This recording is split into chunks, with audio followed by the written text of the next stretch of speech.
Sports Professor Rick Horrow inside the $2.6 trillion business of sports. On the record, we're all World Cup crazy.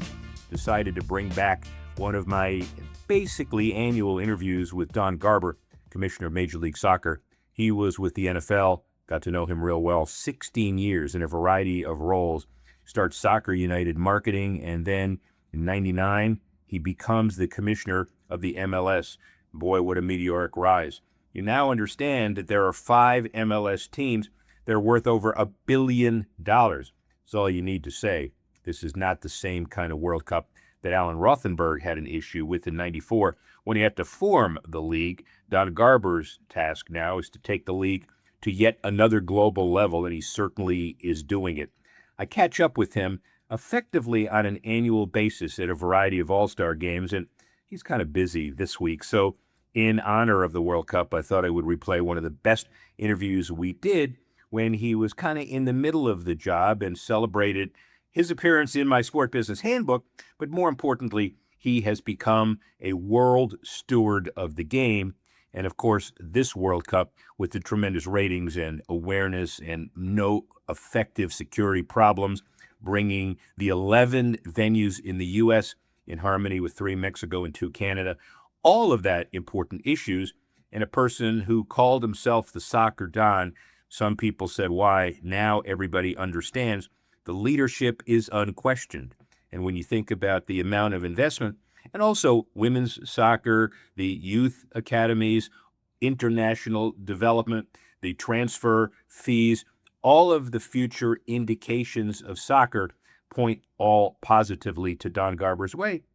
So here he is.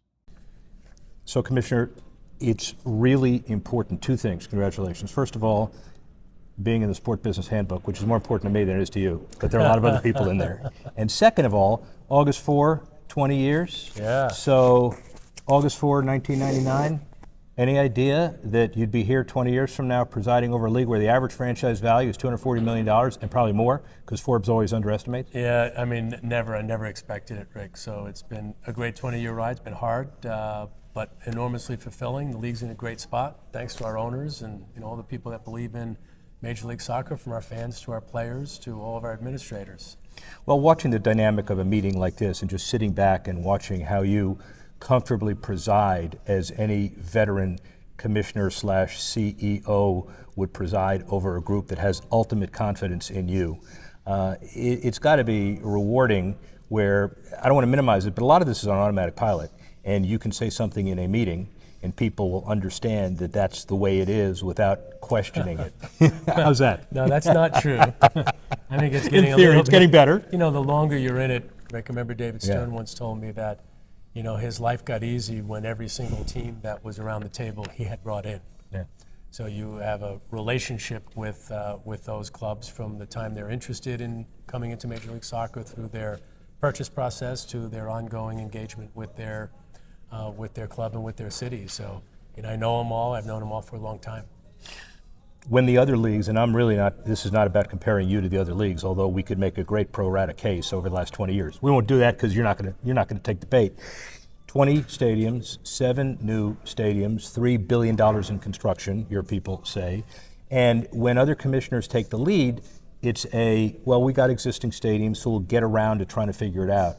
You were kind of on the hot seat early. You understood how important stadiums were to your deal, and you had to get a public-private partnership done in a model that it never worked before. Difficult. Yeah, I mean, for sure, Rick. I mean, that is the story of our league over the last 20 years. Certainly one of the big stories. Billions and billions and billions of dollars invested in infrastructure, not just stadiums, but training grounds. And, that creates permanence, and it creates a home for our fans and our players. And so the whole thing also, it's not just marketing, but it's substance behind marketing. Did you ever think that James Harden would be a significant piece of driving up the enterprise value of the MLS? I never did, and I'm happy he has. It's amazing, but it happens all over the country, fun. right? It's cool. Yeah, it definitely. And so television issues, Eric Shank's here today, other television executives understand as well the whole issue of where television's going. But yet there's more product, there's more diversity, there's Sinclair, there's RSNs, and that whole world. Yeah, I mean, listen, we're in the content business. Live content's driving a lot of the energy in the over-the-top OTT world. The fact that we have a very young fan base that's very sanguine in the world of digital absorption and engagement, I think it bodes well for us. One more comment that's interesting after watching you as a veteran adeptly, incredibly adeptly fielding expansion questions relative to the people that, notwithstanding the fact you're not going to give it, want a commitment, not only today and where and how much and whatever, but it's got to be heartening to know that you got way more bidders and way more interest than you have spots. I think it's a credit, Rick, to where soccer in America is. That it's a good value proposition for those who are interested in investing in sports. The sport is on the rise. We've got the World Cup coming in 2026. We've got lots and lots of energy around Major League Soccer, and you put all those things together, and successful people who've got money to invest and have a passion for sport and a particular passion for soccer, it seems to be a really good opportunity for them. Yes and no. I mean, the no is, yeah, it's an environment of soccer, but over the last 10 years, you go from 30 million expansion fee to 300. What's that number? It's a big, like it's 100,000%. I don't know what the number is, but it's a pretty significant percent, and it's market driven. Yeah, I mean, it is driven by sort of the increase in opportunity. Yeah. I don't think it's just about bidders. I've heard that story before. I don't care how many bidders you have. Yeah, If something's yeah, not valuable, really smart people are not going to bid on it. Just Right. because there are a lot of them doesn't mean that it's going to drive up prices, right? That's just basic economics. A couple of quickies. What do you say when people point to the $3.5 billion value of like Real Madrid and Barcelona and Man U, and they say the value here is smaller? Obviously, you got 30 teams. It's the largest. It speaks to the opportunity, Rick. I mean, if you can own a soccer team in La Liga in Spain or own it in England with Arsenal, then they're going to be valuable. Part of it is because of the popularity of the sport. We're going to work hard to make MLS more popular so our teams become more valuable. So in 2026, when the World Cup is here, are you still running MLS? I doubt that. Wow, that was a pretty damn candid answer. I think I probably got more of a candid answer than you given anybody else. But obviously, the league continues to move forward, and the legacy is there as well. Yeah, I mean, I don't know that there's been. I mean, I think that would be almost 30 years or something like that. I don't see that happening. Yeah, well, but you've created an incredible legacy. No, it would be 28 years. So That's a long time. It's a long time for anything. So 100 of the greatest 50 years of the sports business, 100 people involved. Again, I really, really, really appreciate and am honored that you're in this book, and the book is better for having you in it. Great. Thank you, man. Rick. Take care. Thank you. Enjoy the game. Okay. You're on the record. Yeah, World Cup has gripped us big. I'm in Harrison, New Jersey. I finished my 8-city whirlwind tour. Man, you know what? 104 Super Bowls, effectively, very difficult to maneuver, especially after the first few. The initial perception was Vancouver, Seattle, Dallas, LA, the first ones that I did. Those were the, quote, shakeout games, but yet they're worldwide, the group games, but yet really important to everybody. And there were some glitches, but relatively minor. And now the game that I attended yesterday, an incredible thriller with Norway beating Brazil, the Meadowlands, you'll see this place showcase itself again in the finals. But until then, you realize how seamless the transition is. From getting there the 3 hours early to waiting in line to having your tickets activated 3 hours and 1 minute before to 13 minutes before the kickoff with the incredible celebrations that are choreographed to the T. FIFA, some say, is too heavy-handed. Most say they put on a hell of a show. So let's look at the opening drive and a few issues. Number one, I guess the biggest issue is Folarin Balogun, and at the end of the day, does Donald Trump exert too much influence? Should you mix sports and politics?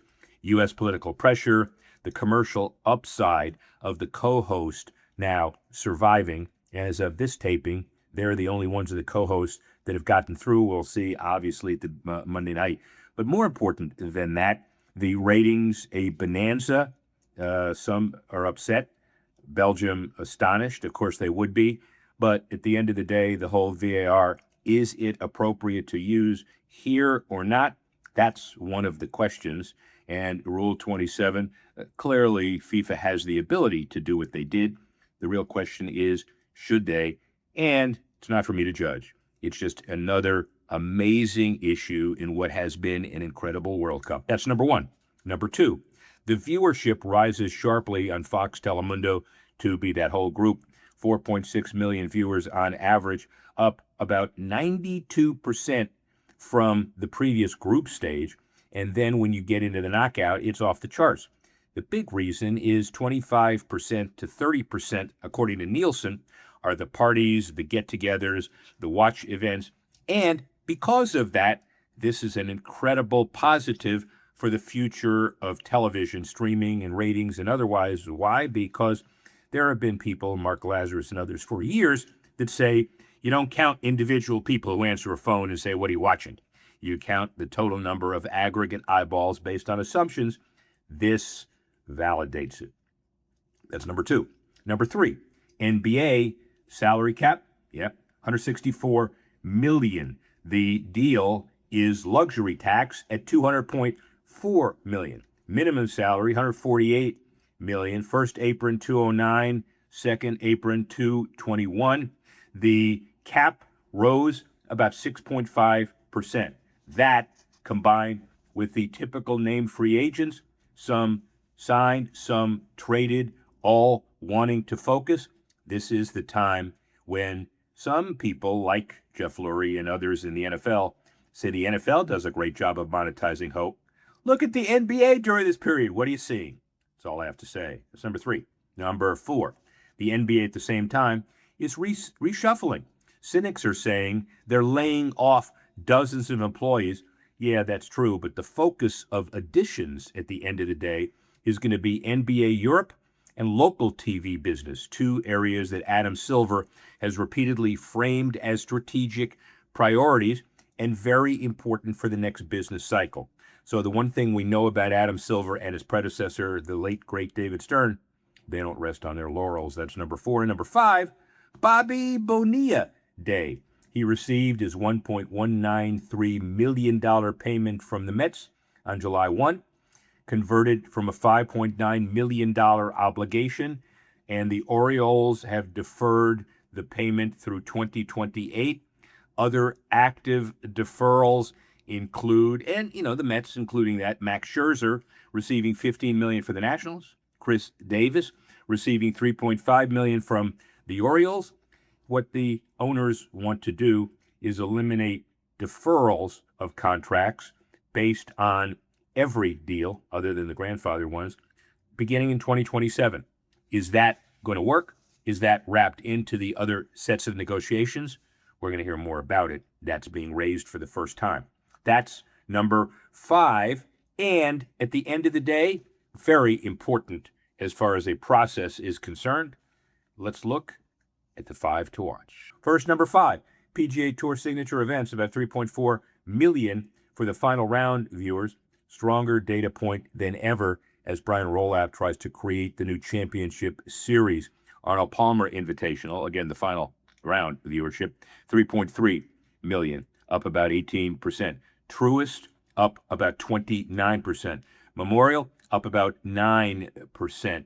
All of these issues together mean an important negotiation as CBS, NBC Versant, ESPN, and Tour Media right deals about $700 million annually, but they run through 2030. See how it all shakes out. It's number five. Number four, WTA leaves Saudi Arabia a year early, returning to the site at Indian Wells for the 2026 WTA final. The resources are there, but the tour reassesses its long-term commitment for the Indian Wells process, but also the Saudi partnership. Doesn't signal an unraveling. It just signals a new look.